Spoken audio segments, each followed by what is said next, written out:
अब हम देख रहे हैं question based on the operational amplifier opamp. Question है हमारे पास, the opamp shown in this figure below is ideal. R is under root of L by C. The phase angle between output voltage VO and input voltage VI at the omega is equal to 1 upon under root of LC. Diagram हमें यहाँ पे given है op-amp की। इसमें यहाँ पे inverting terminal पे R और C इनका सीरीज कॉम्बिनेशन दिया गया है रेजिस्टर और कैपेसिटर का एट द इनपुट वोल्टेज पे, और जो फीडबैक है उसमें दिया गया है R और L दोनों का सीरीज कॉम्बिनेशन। और ऑप्शन हमें यहाँ पे दिए गए हैं। ऑप्शन ए जो है वो है π/2, ऑप्शन बी है पाई, ऑप्शन सी है 3π/2 और ऑप्शन डी है 2 पाई। अब देखते हैं हम इसका सॉल्यूशन। तो जो क्वेश्चन है उसमें हमें यहाँ पे गिवन है जो R जो है वो दिया गया है under root of L by C, और जो ओमेगा जो है एंगुलर फ्रीक्वेंसी जो है वो दी गई है हमें 1 divide by under root of LC, और ये जो एंगुलर फ्रीक्वेंसी है वो है angle between the output voltage और इनपुट वोल्टेज के बिटवीन में। और यहाँ पे डायग्राम हमें गिवन है तो हम कैलकुलेट करते हैं यहाँ पे जो पूछा है हमें ऑप्शन दिए हैं उसके अकॉर्डिंग। तो देखते हैं हम डायग्राम से आउटपुट वोल्टेज सॉल्यूशन देखते हैं हम यहाँ पे। जो आउटपुट वोल्टेज है टू द इनपुट वोल्टेज, इनका जो रेशियो है डायग्राम से हम इस तरह कैलकुलेट कर सकते हैं फॉर द इन्वर्टिंग एम्पलीफायर के लिए minus of ZF divide by Z1, मतलब output voltage divide by input voltage रहता है इन्वर्टिंग एम्पलीफायर के लिए, वो रहता है minus of feedback impedance divide by input impedance, that is the ZF divide by Z1 in the minus. अब इसको हम कैलकुलेट कर लेंगे तो output voltage divide by input voltage हमें मिल जाएगा यहाँ पे। जो माइनस ऑफ फीडबैक इम्पेडेंस है उसकी वैल्यू हम डायग्राम से यहाँ पे जो फीडबैक इम्पेडेंस है वो फीडबैक जो लिया गया है ओपैम्प के लिए वो लिया गया है सीरीज कॉम्बिनेशन ऑफ इंडक्टर और रेजिस्टर। डायग्राम से हम देख रहे हैं कि जो फीडबैक दिया गया है वो L और R का सीरीज कॉम्बिनेशन में दिया गया है, इसलिए यहाँ पे जो फीडबैक इम्पेडेंस आएगा वो आएगा यहाँ पे minus of R plus j⍵L, और जो इनपुट इम्पेडेंस जो Z1 है वो यहाँ पे हमें दिया गया है सीरीज कॉम्बिनेशन ऑफ रेजिस्टर और कैपेसिटर का, इसलिए इनपुट इम्पेडेंस हम यहाँ पे लेंगे R प्लस 1/j⍵C। तो इस तरह हमें output voltage divide by input voltage मिल जाएगा minus of R plus j⍵L divide by R plus 1/j⍵C। अब हमें क्वेश्चन में R की वैल्यू यहाँ पे गिवन है, that is the under root of LC, और ओमेगा एंगुलर फ्रीक्वेंसी की वैल्यू भी हमें गिवन है, that is the 1 upon under root of LC। तो ये दोनों वैल्यू हम इस इक्वेशन में पुट कर देंगे। तो हम पुट करेंगे put the value of R and omega in this equation number 1। तो हमें इक्वेशन मिल जाएगी यहाँ पे output voltage divide by input voltage is equal to minus of R की वैल्यू है हमारे पास अंडर रूट ऑफ LC, तो अंडर रूट में L divide by C plus j⍵L, तो j⍵ की वैल्यू है हमारे पास 1 divide by under root of LC, तो ये हो जाएगा 1 divide by under root of LC। यहाँ पे 1 डिवाइड बाय अंडर रूट में दिया है तो यहाँ पे अंडर रूट नहीं आएगा, इनटू यहाँ पे ओमेगा जो है वो हमने लिख लिया, अब लिखेंगे into multiply by L divide by this one R की वैल्यू पुट करना है हमें प्लस 1 अपॉन यहाँ पे भी j⍵C की वैल्यू हम पुट करेंगे बिफोर ये हम इक्वेशन सॉल्व करेंगे।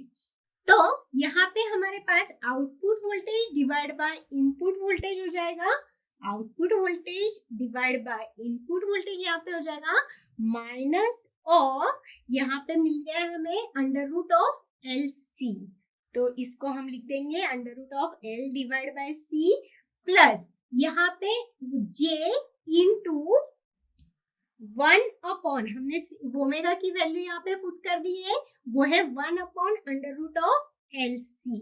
इंटू ये है हमारा एल, तो ये हमने यहाँ पे पुट कर दिया डिवाइड बाय, अब इस इक्वेशन में भी हम आर और ओमेगा की वैल्यू यहाँ पे पुट करने वाले हैं, तो आर की वैल्यू है हमारे पास again under root of L by C plus 1 j omega C, तो 1 जे इंटू ओमेगा की वैल्यू है 1 under root of L C into यहाँ पे है सी, तो सी हमने यहाँ पे पुट कर दिया। अब इसको अगेन हम सिंप्लीफाई करेंगे, तो output voltage divide by input voltage हमें यहाँ पे मिल जाएगा minus of under root of ये एल सी आ जाएगा, under root of L divide by C आ जाएगा प्लस यहाँ पे ये एल और ये अंडर रूट ऑफ एल हम उसमें कट करेंगे, तो यहाँ पे बचेगा हमारे पास 1 अंडर रूट ऑफ एल, तो ये हो जाएगा हमारे पास j into under root of L divide by C. इस टर्म को अगर हम सॉल्व करते हैं तो हमें मिलेगी under root of L divide by C divide by ये टर्म भी एज इट इज आएगी under root of L divide by C plus इस टर्म को अगेन हम सॉल्व कर लेंगे, तो ये टर्म हमें यहाँ पे मिल जाएगी, ये c से अंडर रूट ऑफ c अगर हम कट करते हैं तो हमें यहाँ पे मिल जाएगा अंडर रूट ऑफ c, और ये अंडर रूट ऑफ l है, तो यहाँ पे ये अंडर रूट ऑफ l ऊपर चला जाएगा, तो यहाँ पे इक्वेशन मिल जाएगी हमें again under root of l divide by c into ये 1 डिवाइड बाय j मिल जाएगा हमें यहाँ पे 1 डिवाइड बाय j।